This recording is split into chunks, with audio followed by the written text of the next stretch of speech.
नमस्कार दोस्तों, भाइयों बहनों।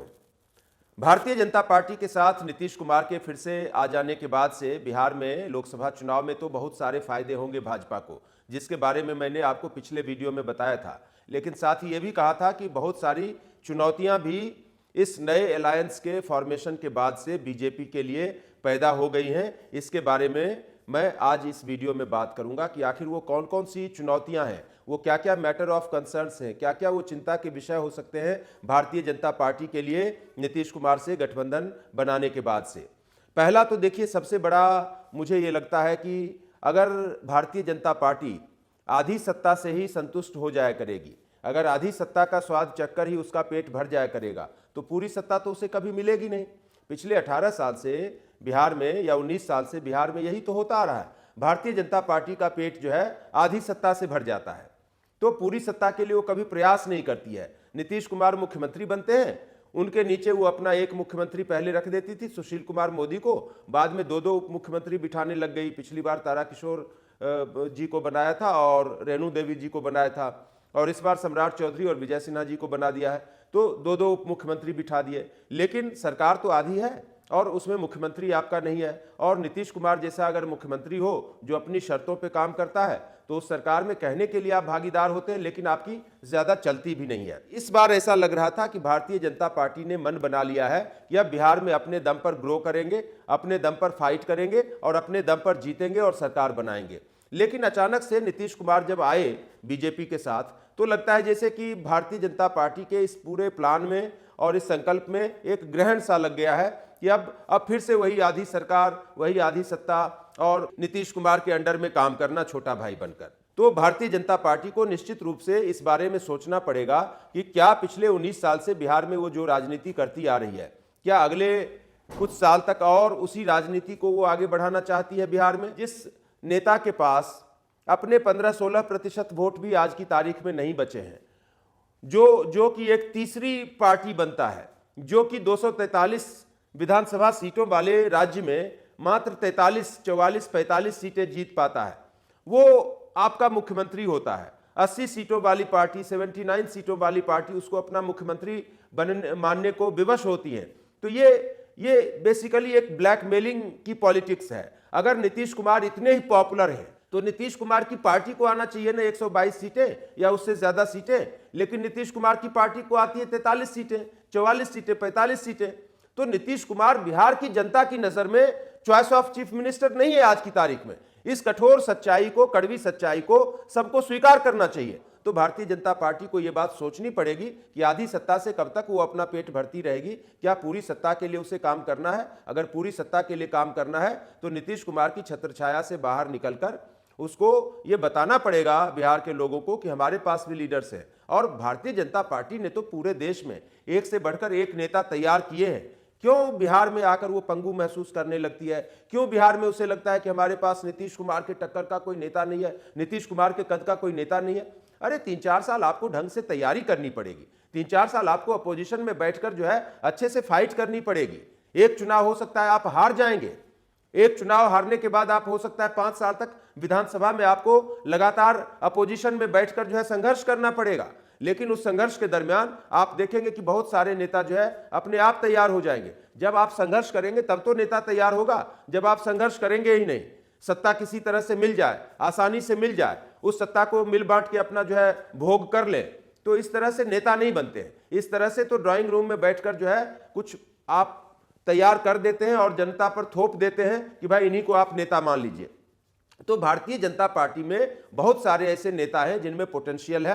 अगर भारतीय जनता पार्टी की लीडरशिप, केंद्रीय नेतृत्व और प्रदेश का नेतृत्व चाहे तो उनको ग्रूम कर सकता है और उनमें पोटेंशियल है। वो निश्चित रूप से नीतीश कुमार को ही टक्कर नहीं दे सकते, नीतीश कुमार से बड़े कद के हो सकते हैं। आखिर पिछले 18-19 साल में नीतीश कुमार ने बिहार में किया क्या है? नीतीश कुमार की अचीवमेंट क्या है? पिछले 18 साल में वो बस अलट पलट की राजनीति करते रहे, कभी इसकी गोदी में कभी उसकी गोदी में। बिहार के स्कूल बर्बाद हो गए, बिहार के में स्वास्थ्य की व्यवस्था बर्बाद हो गई, बिहार को बाढ़ से आज भी राहत नहीं है, बिहार को सूखे से आज भी राहत नहीं है, बिहार में कानून व्यवस्था के हालात बुरे हैं, बिहार में शराब माफिया, बिहार में भू माफिया, बिहार में खनन माफिया, बिहार में बालू माफिया, तरह तरह के माफिया, शिक्षा माफिया, स्वास्थ्य माफिया, ये सारे माफियाओं का बोलबाला है वहां पर। तो बिहार में सारा सिस्टम फेल है। बिहार से इतनी बड़ी संख्या में पलायन होता है हर साल, और ज्यादातर मध्य वर्गीय परिवारों में और निम्न वर्गीय परिवारों में भी मैं कहूंगा कि घरों में बूढ़े माँ बाप रह गए, जवान बच्चे तो बाहर निकल गए काम करने के लिए या पढ़ने लिखने के लिए। तो बिहार के घरों पर जो है ताला पड़ता जा रहा है इस तरह की सरकारों की वजह से, इस तरह की ब्लैकमेल करके सत्ता में येन केन प्रकारेण बने रहने वाले नेताओं की वजह से। तो ये बिहार की एक कड़वी हकीकत है। तो नीतीश कुमार कोई ऐसा कुछ नहीं है कि वो बहुत क्रांतिकारी नेता है और ऐसा कोई नेता बिहार की धरती पर पैदा नहीं हो सकता। पहला टर्म केवल नीतीश कुमार ने ठीक से काम किया था, जिसमें आपको कुछ सड़कें बनती हुई दिखाई दी, कुछ जो है कानून व्यवस्था के इंतजाम सुधरते हुए दिखाई दिए थे, स्कूलों में भी कुछ उन्होंने जो है लड़कियों के लिए साइकिल वगैरह के इंतजाम किए थे, पोशाक वगैरह के, तो वो सब किया था। लेकिन उसके बाद उसी नीतीश कुमार ने बिहार की पूरी शिक्षा व्यवस्था को चौपट भी कर दिया। आज बिहार के सरकारी स्कूलों में केवल जो है गरीबों के बच्चे, मजदूरों के बच्चे पढ़ने के लिए जाते हैं, वो भी मिड डे मील खाने के लिए जाते हैं, पढ़ाई के लिए तो जाते नहीं, क्योंकि वहां पर पढ़ाई होती नहीं है। और उस मिड डे मील में भी कभी उनको मरी हुई छिपकली, मरा हुआ चूहा, कॉकरोच और तरह तरह के कीड़े मकोड़े खिलाए जाते हैं। आप जानते हैं कि आए दिन जो है बिहार के स्कूलों में मिड डे मील खा खा कर जो है बच्चे बीमार पड़ रहे हैं। छपरा के धर्मासती गंडामन गांव की वो भयावह घटना आप अभी तक भूले नहीं होंगे, जिसमें मिड डे मील खाकर जो है 22 बच्चे हमारे मर गए थे। तो ये सारा कुछ जो है नीतीश कुमार के कार्यकाल में ही हुआ है। तो नीतीश कुमार कोई ऐसे क्रांतिकारी नेता नहीं है जिनको कि इतिहास बहुत याद रखेगा उनके कामों की वजह से। नीतीश कुमार तो केवल ब्लैकमेलिंग पॉलिटिक्स के सहारे। अब आप बताइए कि पिछले 3.25 साल में तीसरी बार शपथ ली है नीतीश कुमार ने, पिछले 3.25 साल में तीसरी बार शपथ ली है नीतीश कुमार ने। नीतीश कुमार की वजह से बिहार में अस्थिरता का वातावरण है, नीतीश कुमार की वजह से बिहार में स्थिर सरकारें नहीं बन पा रही हैं, नीतीश कुमार की वजह से बिहार की लुटिया पूरी तरह से डूबी हुई है। तो भैया नीतीश कुमार से छुटकारा पाना भी जो है बिहार के लिए आज की तारीख में एक मुद्दा बन गया है। क्या भारतीय जनता पार्टी इस बात को समझ रही है? भारतीय जनता पार्टी के जो सपोर्टर हैं उनसे हमारी बात होती है तो वो तो इस मुद्दे को समझते हैं। उनको लगता है कि नीतीश कुमार से छुटकारा पाना अपने आप में बिहार के लिए एक बहुत बड़ा मुद्दा है आज की तारीख में। लेकिन भारतीय जनता पार्टी के आला कमान और बड़े लीडर्स जब जाकर उसी नीतीश कुमार के सामने घुटने टेक देते हैं तो मतदाताओं को भी निराशा होती है, बिहार के नागरिकों को भी निराशा होती है और भारतीय जनता पार्टी के समर्थकों को भी निश्चित रूप से निराशा होती है। दूसरा मैटर ऑफ कंसर्न देखिए ये है कि नीतीश कुमार जी की विश्वसनीयता क्या है। आज भी जब वो बीजेपी के साथ चले आए हैं तो आप देखते हैं कि कहीं से वातावरण में चर्चा गर्म है कि वो फिर से एक बार लोकसभा चुनाव के बाद पलटी मार सकते हैं। और इसीलिए आप देखते हैं कि राष्ट्रीय जनता दल के लोग अभी भी नीतीश कुमार के खिलाफ बहुत आक्रामक तरीके से नहीं बोल रहे हैं। तेजस्वी यादव ने कहा कि मैं उनका सम्मान करता हूं, करता रहूंगा।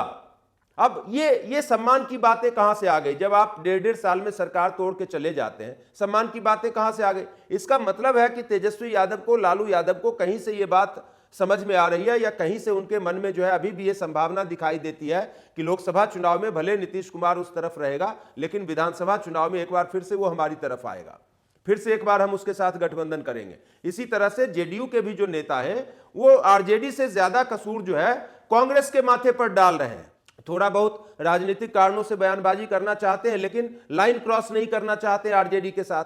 तो अगर जेडीयू जो है आरजेडी को लेकर अभी भी इतना कॉन्शियस है, जबकि दूसरी बार उन्होंने उनके साथ गठबंधन तोड़ा है और महागठबंधन की सरकार नीतीश कुमार ने गिराई है, इसके बावजूद अगर वो राष्ट्रीय जनता दल के प्रति अभी भी इतने नरम हैं और राष्ट्रीय जनता दल के लोग भी नीतीश कुमार के प्रति इतने नरम हैं, तो भारतीय जनता पार्टी के लिए ये सोचने की बात है कि क्या नीतीश कुमार पर भरोसा किया जा सकता है। तो लोकसभा चुनाव तक तो ठीक ठाक चल जाएगा, लेकिन लोकसभा चुनाव के बाद क्या नीतीश कुमार भारतीय जनता पार्टी के साथ बने रह पाएंगे? कहीं ऐसा तो नहीं होगा कि भारतीय जनता पार्टी के सहयोग से लोकसभा की जो सीटें वो जीतेंगे, अगर आवश्यकता पड़ी तो उन सीटों का फायदा विपक्ष का अलायंस उठाएगा या लोकसभा की सीटें वो भारतीय जनता पार्टी के साथ जीतेंगे और विधानसभा का चुनाव लड़ने के लिए वो चले जाएंगे राष्ट्रीय जनता दल के साथ। तो भारतीय जनता पार्टी के लिए एक मैटर ऑफ कंसर्न ये भी होना चाहिए। तीसरा जो मैटर ऑफ कंसर्न मुझे दिखाई देता है वो ये भी दिखाई देता है कि चलिए मान लिया जाए कि नीतीश कुमार नहीं जाएंगे, मान लिया जाए कि नीतीश कुमार अब भारतीय जनता पार्टी के साथ ही बने रहेंगे। वैसी स्थिति में भी लोकसभा चुनाव में तो देखो विन विन सिचुएशन है कि चलो ठीक है, आप 40 में 40 सीटें जीतना चाहते हैं, नीतीश कुमार साथ आ गए तो शायद 38-39 सीटें आप आराम से जीत जाएंगे। शायद किशनगंज में अभी भी आपको परेशानी होगी, लेकिन बाकी 38-39 सीटें आप शायद नीतीश कुमार के आने के बाद से आराम से एनडीए जीत सकता है। तो लोकसभा चुनाव का तो ठीक है, लेकिन अगर नीतीश कुमार साथ रहते भी हैं भारतीय जनता पार्टी के, विधानसभा चुनाव तक भी साथ रहते हैं, तो क्या किसी के पास इस सवाल का जवाब है कि क्या एक बार फिर से भारतीय जनता पार्टी नीतीश कुमार को मुख्यमंत्री का चेहरा बनाएगी अगले विधानसभा चुनाव में? और अगर नीतीश कुमार को मुख्यमंत्री का चेहरा बनाएगी तो क्या बिहार की जनता अब इस बात को स्वीकार करने के लिए जरा सा भी रत्ती भर भी तैयार है? और अगर नीतीश कुमार को मुख्यमंत्री का चेहरा नहीं बनाएगी तो उनको फिर कहां पर एडजस्ट करेगी? कौन सी डील नीतीश कुमार के साथ करेगी जो नीतीश कुमार मान जाएंगे? नीतीश कुमार की जो स्थिति है, स्वास्थ्य की स्थिति है, और जिस तरह से उनके उल्टे पुल्टे बयान पिछले दिनों देखने के लिए आए, जिन बयानों की खुद भारतीय जनता पार्टी के नेताओं ने बहुत कड़ी निंदा की है और उनकी मानसिक स्थिति तक को जो है गड़बड़ बताया है, अब ऐसी स्थिति में अगर उनको मुख्यमंत्री के पद का ऑफर नहीं देकर ये ऑफर दिया जाए कि ठीक है नीतीश जी, विधानसभा का चुनाव जो है हम आपकी पार्टी के सहयोग में लड़ेंगे, लेकिन नेता हमारा होगा विधानसभा के चुनाव में मुख्यमंत्री पद के लिए, आपको हम केंद्र में जो है मंत्री का पद दे देते हैं, तो क्या नीतीश कुमार की स्वास्थ्य की स्थिति और जो उनकी मानसिक स्थिति है वो केंद्र में भी कोई जिम्मेदारी का पद, कोई बड़ा मंत्रालय संभालने के योग्य है? क्या भारतीय जनता पार्टी के नेताओं ने इस बारे में सोचा है? तो वो भी एक मैटर ऑफ कंसर्न है। चौथी चीज ये भी है कि नीतीश कुमार अगर पार्टी के साथ रहते हैं, बने हुए भारतीय जनता पार्टी के साथ एनडीए में बने भी रहते हैं, तो एनडीए में केवल नीतीश कुमार तो नहीं है, नीतीश कुमार तो आते जाते रहे, लेकिन नीतीश कुमार से पहले जो चिराग पासवान हैं, जिन्होंने अपनी राजनीति का एक बड़ा स्टेक जो है भारतीय जनता पार्टी को दे दिया है, भारतीय जनता पार्टी के मार्गदर्शन में वो लगातार काम कर रहे हैं, उन्होंने पिछले विधानसभा चुनाव में स्वयं नुकसान झेला, भारतीय जनता पार्टी को फायदा पहुंचाया। तो अब वैसे चिराग पासवान भी हैं, उनके परिवार में फूट पड़ गई है तो उनके चाचा भी हैं, वो जीतन राम मांझी भी हैं जो बहुत एम्बिशियस हैं, उनके 4 ही विधायक हैं, लेकिन चूंकि जीतन राम मांझी पूर्व मुख्यमंत्री हैं तो बहुत एम्बिशियस भी हैं वो भी हैं। उपेंद्र कुशवाहा वो भी बहुत महत्वाकांक्षी नेता है। तो ये सारे जो लीडर्स हैं, क्या इन सब के साथ जो है नीतीश कुमार को साथ रखते हुए बीजेपी किस तरह से तालमेल बनाएगी? और ये चुनौती तो अभी लोकसभा चुनाव में भी आएगी क्योंकि इन सबको सीट देना है।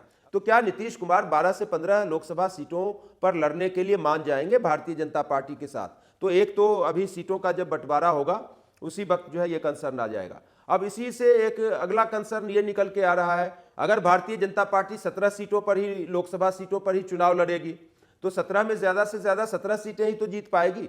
तो 40 लोकसभा सीटों वाले बिहार में भारतीय जनता पार्टी की अपनी सीटें तो 17 ही होंगी। तो नीतीश कुमार को साथ लाने से भले 38 सीटें 39 सीटें एनडीए की हो जाएं, लेकिन भारतीय जनता पार्टी का वैसा कोई बड़ा फायदा तो दिखाई दे नहीं रहा है। अगर भारतीय जनता पार्टी इंडिपेंडेंट तौर पर भी लड़ती, नीतीश कुमार के बिना भी लड़ती, तो मोदी की लहर में, राम मंदिर की लहर में, और जिस तरीके से जातीय समीकरणों को भारतीय जनता पार्टी ने हाल के महीनों में साधा है, खास करके जातीय जनगणना का मुद्दा उभरने के बाद से आपने देखा कि मध्य प्रदेश, राजस्थान, छत्तीसगढ़, हर जगह उसने जातीय समीकरणों को साधा है। बिहार में भी जातीय समीकरणों को साधने की उसकी पूरी कवायद है। कर्पूरी ठाकुर को अभी भारत रत्न दिया है। तो इन सारी चीजों को देखते हुए और विपक्ष के गठबंधन में, इंडिया अलायंस में एक जबरदस्त बिखराव, मतभिन्नता और अनेकता दिखाई देती है, वहां पर टकराहट दिखाई देती है। तो ऐसे माहौल में क्या भारतीय जनता पार्टी नीतीश कुमार के बिना जाती तो क्या वो बिल्कुल उसका सुपड़ा साफ हो जाता? मुझे तो ऐसा लगता है कि तो भी आराम से 20-25 सीटें तो लोकसभा की अपने दम पर भारतीय जनता पार्टी जीत ही सकती थी, यानी उसका जो गठबंधन था वो जीत ही सकता था। और उससे उसको फायदा ये होता कि ज्यादा सीटों पर बीजेपी के उम्मीदवार लड़ते, 40 में से शायद 30-32 सीटों पर बीजेपी के उम्मीदवार लड़ पाते, तो ज्यादा नेता बीजेपी के अंदर तैयार होते बिहार में। अब जो लीडरशिप क्राइसिस की बात की जाती है बिहार के अंदर भारतीय जनता पार्टी में, तो जब आप सीटों पर चुनाव, ज्यादा से ज्यादा सीटों पर चुनाव लड़ेंगे ही नहीं, न लोकसभा में न विधानसभा में, तो लीडरशिप की क्राइसिस तो रहेगी ना भाई। आप नेचुरली जो है 243 विधानसभा सीटों पर चुनाव लड़ सकते हैं, आप लड़ते हैं 100-125 सीटों पे, तो लीडरशिप की क्राइसिस तो रहेगी। इसी तरह लोकसभा में आप नेचुरली जो है 40 सीटों पर चुनाव लड़ सकते हैं, लेकिन आप लड़ते हैं 17 सीटों पर, 20 सीटों पर, 22 सीटों पर, तो लीडरशिप की क्राइसिस तो बनेगी। जल्दी मिलता हूं किसी और सामाजिक राजनीतिक विषय के साथ, तब तक के लिए नमस्कार, धन्यवाद, जय हिंद।